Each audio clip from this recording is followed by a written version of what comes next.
Assalamualaikum warahmatullahi wabarakatuh. Perkenalkan, saya Suci Raufi Al-Karimah, mahasiswa program studi Pendidikan Bahasa Indonesia Universitas Negeri Padang. Kali ini saya akan menjelaskan tentang kesusastraan Indonesia Angkatan 66 yang dimulai dengan latar belakang lahirnya sastra Angkatan 66. Istilah Angkatan 66 pertama kali diperkenalkan oleh H.B. Jassin dalam sebuah karangannya yang diterbitkan oleh majalah Horizon yang bertajuk Angkatan 66, Bangkitnya Satu Generasi, yaitu tepatnya pada bulan Agustus tahun 1966. Dalam buku ini pertama kali H.B. Jassin menyampaikan penolakannya terhadap Angkatan 50 dengan mengutip pernyataan Ajib Rosidi dalam Simposium Sastra Pekan Kesenian Mahasiswa di Jakarta pada tanggal 14 Agustus 1960. H.B. Jassin mengkritisi semua konsepsi-konsepsi Angkatan 50 dan Angkatan terbarunya Ajib Rosidi dengan nada emosional dan keras.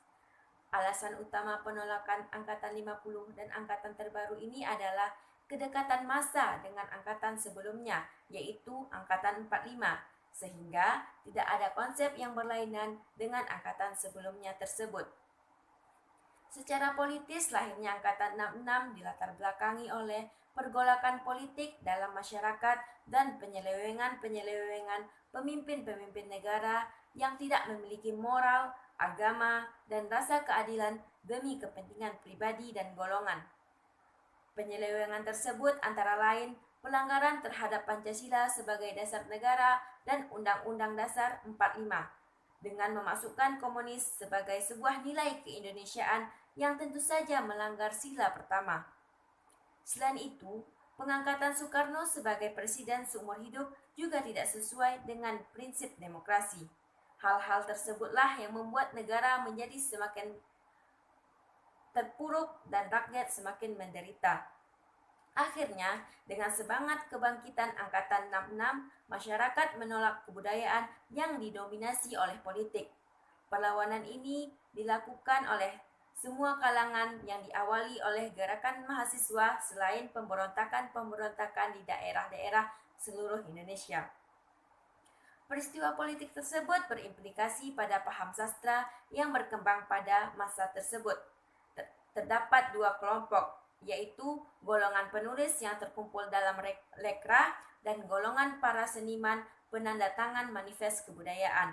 Selain itu, ada juga terdapat sastrawan yang tidak terkumpul pada keduanya, yang tetap pada posisi netral.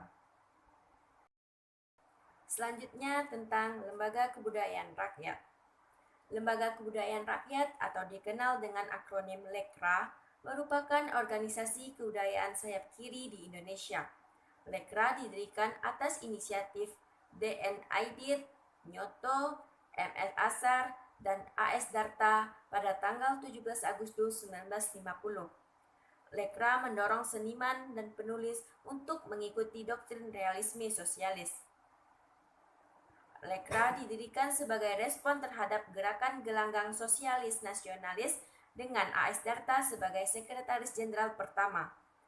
Lahirnya LEKRA dengan menerbitkan mukadimah sebagai panggilan nyata bagi orang-orang muda, terutama seniman dan penulis, untuk membantu dalam membangun Republik Rakyat Demokratis. Upaya tersebut dilakukan di ibu kota Sumatera Utara, yaitu Medan, dan berhasil di bawah Bakri Siregar.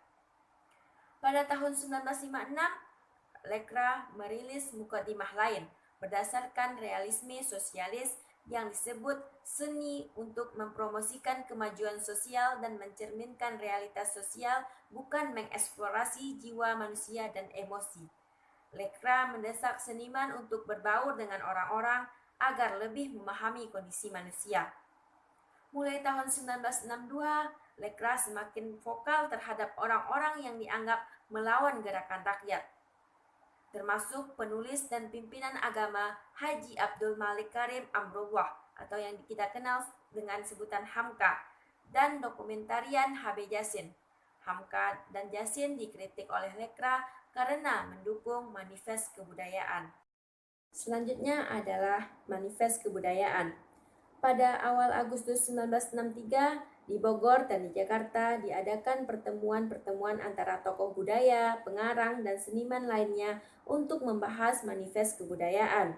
Manifest kebudayaan adalah perlawanan-perlawanan yang dilakukan para budayawan dan sastrawan akibat tekanan yang bertambah besar dari pihak komunis dan pimpinan bangsa yang mau menyelewengkan negara. Hasil rumusan tersebut dibawa ke dalam sidang lengkap pada tanggal 24 Agustus 1963. Selaku pimpinan sidang, Gunawan Muhammad dan sekretarisnya, Bokor Hutasuhud, memutuskan naskah manifest kebudayaan sebagai berikut. 1. Kami para seniman dan cendekiawan Indonesia dengan ini mengumumkan sebuah manifest kebudayaan yang menyatakan pendirian, cita-cita, dan politik kebudayaan nasional kami. 2. Bagi kami, kebudayaan adalah perjuangan untuk menyempurnakan kondisi hidup manusia. Kami tidak mengutamakan salah satu sektor kebudayaan di atas sektor kebudayaan yang lain. Setiap sektor berjuang bersama-sama untuk kebudayaan itu sesuai dengan kodratnya. 3. Dalam melaksanakan kebudayaan nasional, kami berusaha menciptakan dengan kesungguhan yang sejujur-jujurnya sebagai perjuangan untuk mempertahankan dan mengembangkan martabat dari kami sebagai bangsa Indonesia di tengah-tengah masyarakat bangsa-bangsa. 4. Pancasila adalah falsafah kebudayaan kami. Manifest kebudayaan ini pertama kali dipublikasikan dalam surat kabar berita Republik di Jakarta. Manifest tersebut ditandatangani pada tanggal 17 Agustus tahun 1963 oleh beberapa pengarang, antara lain H.B. Jasin, Zain, Trisno, Sumarjo, Gunawan Muhammad, Bokor Hutasuhud, Wiratmo Sukito, dan Su Hokjin. Pasca diumumkan manifest tersebut didukung oleh seniman-seniman di daerah, namun Lekra tidak tinggal diam. Dengan menggunakan pengaruh dalam pemerintah dan semua media yang telah dikuasai oleh mereka menyerang manifest kebudayaan dan orang-orang yang menandatanganinya. Soekarno menyatakan bahwa manifest kebudayaan dilarang. Penandatangan manifest tersebut diusir dari tiap kegiatan, ditutup dan segala kemungkinan untuk mengumumkan karya-karyanya. Bahkan yang menjadi pegawai pemerintah dipecat dari pekerjaannya. Terbitan yang menjadi tempat menulis dituntut untuk ditutup. Salah satunya adalah majalah sastra yang didirikan oleh H.B. Jasin. Angkatan 66 dalam sastra Indonesia mencakup kurun waktu tahun 1963 sampai 1970-an. Di samping itu, karya tahun 1966 ini tidak hanya bercirikan protes sosial, politik, ekonomi, melainkan juga bercirikan agama. Hal ini dimaksudkan pengarang untuk membedakan dirinya dari pengarang Lekra yang cenderung ateis.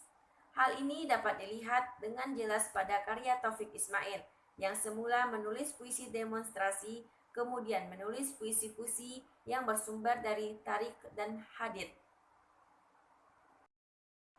Selanjutnya adalah karya dan pengarang angkatan 66. Karya sastra dan pengarang angkatan 66 adalah sebagai berikut.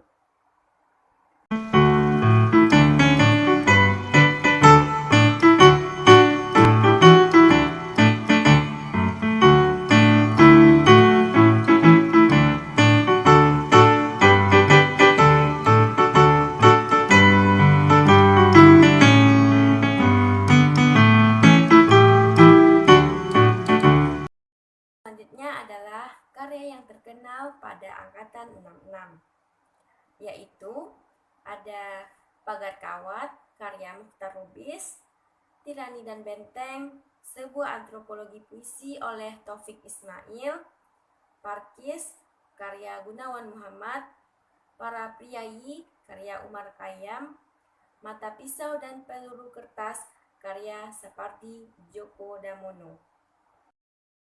Selanjutnya adalah perbedaan periode 50 dan angkatan 66, di mana periode 50 lebih memantulkan kehidupan masyarakat, sedangkan angkatan 66 mengemukakan kritik sosial.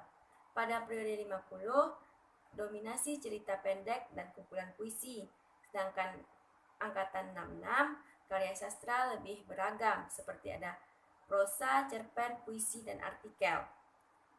Pada periode 50, Gaya epik atau bercerita berkembang dengan berkembangnya karya sastra puisi, cerita, dan balada. Sedangkan pada angkatan 66 mempergunakan sarana kepuitisan yang khusus berupa frasa.